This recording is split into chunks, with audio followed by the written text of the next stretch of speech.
Part 50 की शुरुआत होती है गुवोन की इंसानी जिंदगी को दिखाते हुए, जिसमें हम देखते हैं गुवोन किसी को तलवार से मारता है। उसी के सामने दोही को खून से लथपथ दिखाया जाता है जो जमीन पे गिर जाती है। गुवोन अपनी वॉइस ओवर से कहता है कि क्या किस्मत जैसी कोई चीज होती है, अगर होती है तो क्या उस किस्मत के चंगुल से बचना नामुमकिन है। दोही की आंखों से आंसू निकलने लगते हैं, जिसके कुछ ही पल बाद वो अपना दम तोड़ देती है। गुवोन जो खून से लथपथ था दोही की ओर देखता है। शुरू होता है इनका फ्लैशबैक। गुवोन जो की एक नोबल फैमिली का यंग मास्टर था, उसके आते ही सभी लोग उसे बड़े प्यार से ग्रीट करते हैं, जिससे हमें समझ आता है कि गुवोन इस विलेज का एक काफी रिस्पेक्टेड नोबलमैन था। लेकिन गुवोन को पढ़ाई करने में ज्यादा इंटरेस्ट नहीं था, इसीलिए वो अपने गांव में घूमने के लिए निकल पड़ता था। इसी तरह वो एक दिन घर से निकल जाता है, लेकिन उसका सर्वेंट उसके पीछे पीछे भागता हुआ आता है। उसे कहता है कि आपका ट्यूटर अभी थोड़ी देर में आने वाला है, इसीलिए अभी आपको घर चलना चाहिए। लेकिन गुवोन तो उसे चुपचाप से लौट जाने के लिए कहता है। लेकिन सर्वेंट कहता है कि अगर आपके पिताजी को पता चल गया कि आप पढ़ाई छोड़कर घूमने के लिए निकले हैं तो वो बहुत गुस्सा करेंगे। इस पर गुवोन कहता है कि तुम बस अपना मुंह बंद रखना, तो उन्हें पता नहीं चलेगा। ये कहकर वो आगे जाने लगता है, तो सर्वेंट उसे रोकने के लिए उसके सामने जाकर जमीन पे लेट जाता है और कहता है कि अगर आपको जाना ही है तो आपको मेरे ऊपर से पार होकर जाना पड़ेगा। गुवोन कहता है ठीक है, फिर अगर तुम ऐसा ही चाहते हो तो मैं तुम्हारे ऊपर से होकर ही चला जाता हूँ। ये कहकर वो उसके ऊपर से पार हो जाता है। इस पर सर्वेंट कहता है कि आप बहुत जिद्दी हो, पर याद रखिएगा मैंने आपको घर से जाते हुए नहीं देखा, आप मुझे बिना बताकर घर से निकले। अगर आपके बाहर जाने के बारे में उन्हें पता चला तब मैं तो उन्हें ये सब बताकर निकल जाऊंगा। लेकिन गुवोन तो एक अच्छी जगह की तलाश में एक नदी के ऊपर पहुंचता है, जहाँ पर वो एक लड़की को तलवार के साथ डांस करते हुए देखता है, जो कि हमारी दोही होती है, जिसे डांस करता हुआ गुवोन तो देखता ही रह जाता है, क्योंकि वो बहुत ब्यूटीफुली डांस कर रही थी। तभी दोही की नजर पड़ती है गुवोन पर, जिसे देख वो रुक जाती है। गुवोन थोड़ा नर्वसली इधर उधर देखने लगता है,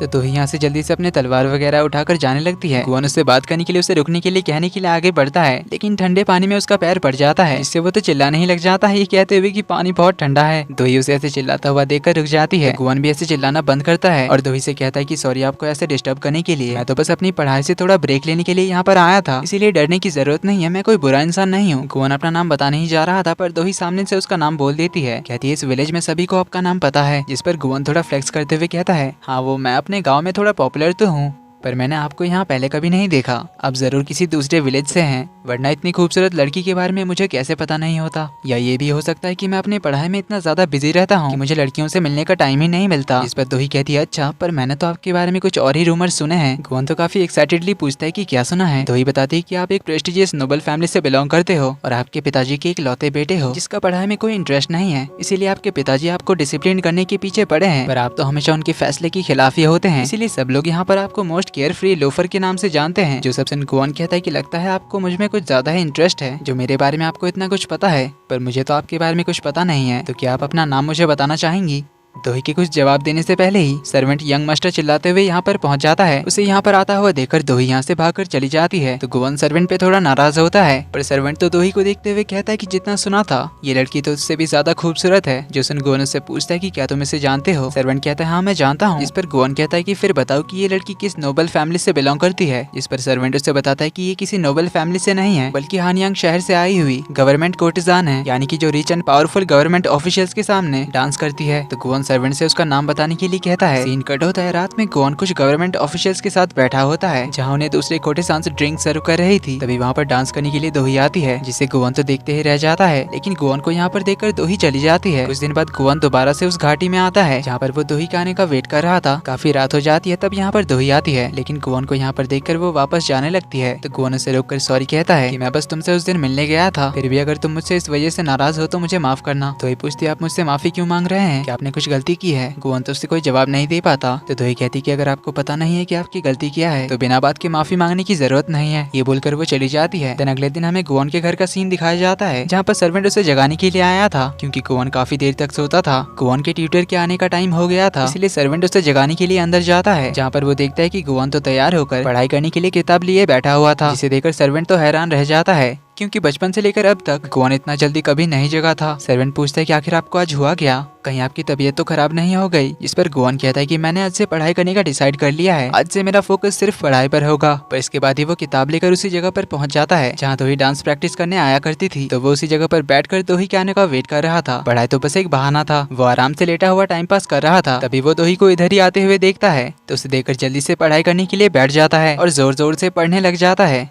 दोही तो उसका नाटक समझ जाती है, तो उससे पूछती है कि तुम यहाँ पर क्या कर रहे हो। जोसन गोवन उठकर उसके पास जाता है, कहता है कि क्या कोइंसिडेंस है ना, हम दोबारा यहीं पर मिले। मैं तो इन सुनहरी वादियों के बीच बैठकर पढ़ाई कर रहा था ताकि पढ़ाई के साथ इन सुंदर नजारों को भी देख सकूं। लगता है तुम भी यहाँ इसीलिए आई हो, पर अफसोस मैंने ये जगह पहले ही ले ली है, तो तुम्हें थोड़ा सामने की ओर जाकर अपना डांस प्रैक्टिस करना होगा। ये बोलकर वो भागकर अपनी जगह पर आता है, पढ़ाई करने बैठ जाता है। इसी तरह आज का दिन चला जाता है और अगले दिन फिर से गोवन किताब लेकर यहाँ पर पहुंच जाता है और दोही के आने का इंतजार करते करते वो अपने चेहरे पर किताब रखकर सो जाता है। कुछ देर में उसके सर से वो किताब गिर जाता है, जिससे गोवन की आंखें खुलती है तो देखता है कि दोही तो उसके सामने उसे ही देख रही थी। जैसे ही दोनों की आंखें मिलती है, दोही थोड़ी नर्वस होकर पीछे आ जाती है, तो गोवन भी जल्दी से उठकर बैठ जाता है। दोही पूछती क्या तुम यहीं पर रहते हो या फिर आसपास कहीं, जो हर टाइम तुम यहीं पर रहते हो। गोवन ने किताब उठा लेता है, बहाना मारते हुए कहता है यहाँ पर मेरा पढ़ाई में ज्यादा मन लगता है। अब गोवन ने किताब उल्टी पकड़ी हुई थी, जो देखकर दोही कहती है देखकर तो नहीं लगता कि तुम यहाँ पर पढ़ाई करने आते हो। जोसन जल्दी से गोवन बुक को सीधा करके जोर जोर से पढ़ने लग जाता है और उसे ऐसे देखकर दोही तो स्माइल करती है। और जैसे ही गोवन उसकी ओर देखता है, दोही अपना फेस दूसरी ओर कर लेती है और फिर वो अपनी डांस प्रैक्टिस करने चली जाती है। तो गोवन अपनी पढ़ाई कर रहा होता है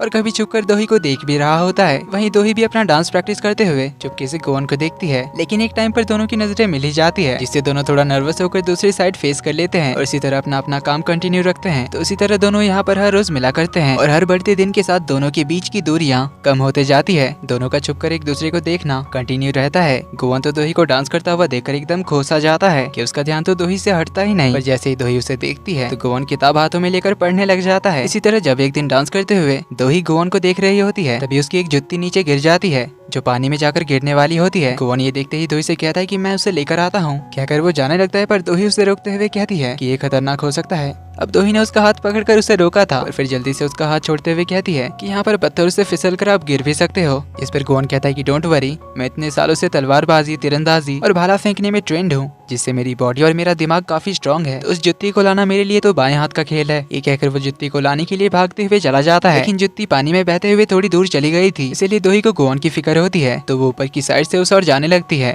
वो काफी दूर जाकर देखती है, लेकिन उसे आसपास कहीं भी गोवन दिखाई नहीं दे रहा था, जिससे उसे गोवन की काफी फिक्र होने लगती है। तो वो जोरों से गोवन का नाम पुकारने लगती है। अभी अचानक पानी के अंदर से गोवन जुत्ती को लेकर उठता है, जिसे वो काफी प्राउडली आकर दोही को देता है। लेकिन दोही को तो गोवन की काफी फिक्र हो रही थी। थोड़ा डांटते हुए कहती कि आपको ऐसा नहीं करना चाहिए था, अगर कुछ हो जाता तो। जोसन गोवन कहता है कि क्या तुम्हें मेरी फिक्र हो रही थी। जोसन दोही कहती कि मुझे क्यों आपकी फिक्र होगी, कहकर उसका हैट लौटाती है, अपनी जुत्ती लेकर जाने लगती है। पर तभी गोवन को छींक आने लगती है, जिससे दोही को तो उसकी और ज्यादा फिक्र होने लगती है कि कहीं आपको सर्दी तो नहीं लग गई, क्योंकि यहाँ का पानी काफी ज्यादा ठंडा होता है। तो दोही उससे पूछती है कि तुम ठीक तो हो ना। गोवन अपनी वही तलवारबाजी, तीरंदाजी वाला डायलॉग मारने जा ही रहा था, लेकिन उसे बार बार छींक आ रही होती है, इसीलिए दोही वहीं पर आग जलाती है और दोनों वहीं पर आग के सामने बैठ जाते हैं। गोवन अपने हाथों से दोही के शूज को सुखा रहा था, जो देख दोही को अच्छा नहीं लग रहा था, इसीलिए वो उसे वापस मांग रही होती है और पहले अपने कपड़ों को सुखाने के लिए कहती है, लेकिन गोवन मना करते हुए कहता है कि बस हो ही गया, इसके बाद मैं अपने कपड़ों को भी सुखा लूंगा। जोसन दोही स्माइल करते हुए उसके करीब आ जाती है, जिससे गोवन तो उसकी ओर हैरानी से देखता है, जिस पर दोही उसे कहती है कि इंसानों का बॉडी टेम्परेचर ज्यादा होता है, इसीलिए ऐसे करीब बैठने से आपको ठंडी नहीं लगेगी। जोसन गोवन तो उसे देखकर स्माइल करता है। वहीं दोही उसकी ओर देखती है, पर वो उसकी आंखों में देख ही नहीं पाती। ब्लश करते हुए वो सामने देखने लग जाती है, लेकिन गोवन तो अभी भी स्माइल करते हुए उसे देखे जा रहा था, इसीलिए वो उसे अपना शूज मांगने लग जाती है। शूज लाने के चक्कर में दोनों वापस से दूर हो जाते हैं। गोवन उसे कहता है कि मुझे ठंडी लग रही है, तो दोही वापस से उसके करीब चली आती है। इस तरह दोनों साथ में बैठकर आग में अपने हाथ सेकने लग जाते हैं और इसी के साथ इस पार्ट का एंड यहीं पर होता है। वीडियो पसंद आई तो वीडियो को लाइक कर देना, चैनल पर पहली बार आए तो do subscribe and hit the bell icon. जल्दी ही मिलते हैं अगले पार्ट में, तब तक के लिए take care and bye bye.